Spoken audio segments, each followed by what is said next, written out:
two iMacs. They look the same. On the inside, one's newer, one's older. But critically, what I think is important is the 2020 iMac 27-inch is made for 2020. What on earth do I mean? Let's talk about 2020. It's not been great, let's be honest. Homeschooling, lockdowns, working from home. It's been a challenging year. But technology must continue to push on, and this is a perfect example of that. Now, the 2020 iMac, it's faster, better processing power, better graphics power, better everything. Solid state storage by default. I've got a Fusion drive on my 2017 iMac because I'm a cheapskate, but now built in to every iMac is solid state storage in the 27-inch range. $2,799 starting price, ha ha ha. But this is the third iMac I've owned and I have no regrets at all, so I can't imagine anyone having any regrets with the 2020 edition. Now, why have I got them here side by side? Why do I not really want to do any benchmarking of performance? Because of course, every time a new computer comes out, the performance is better, the processor is better, the graphics is better, it's better, okay? But this is what's actually better. Video and audio. So what I'm doing here is I'm recording using QuickTime, a movie. It's a great movie. Not really a blockbuster though. So I'm using the FaceTime camera, right? The camera you would use in a Zoom or a Skype or a video conference call. So let's look at the 2017 iMac. This is my personal iMac, spec'd it pretty high, so there's no point doing benchmark testing here. This may outperform, this is an i7, lots of RAM, may actually outperform the review unit that I've got that's only an i5, but it has solid state memory by default. All those things we'll talk about in a second.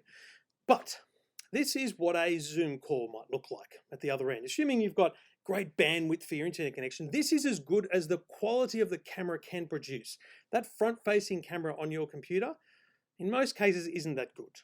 It's very obvious when someone is using an external camera or a HDMI input or whatever it might be, the clarity on the Zoom call is outstanding. Now, I'm also recording here the audio. No microphone. This lapel I used for the intro, and I used a bit there. This audio you're hearing now is from the 2017 iMac. So the previous generation audio and video capabilities being captured right here in the EFTM studio. But let's duck over and have a look at how a 2020 iMac performs in the exact same circumstances. Same level of lighting here, similar background, just pointing a different direction. But as you can see, clarity, I think, will be the difference. And most importantly, as you can hear, the audio is also better.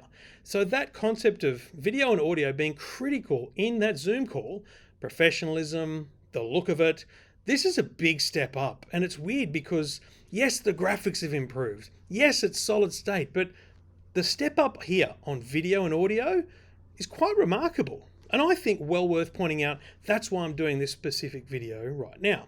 So look, I know that that's not a number one reason to upgrade, but I think what it is it's a defining reason to upgrade.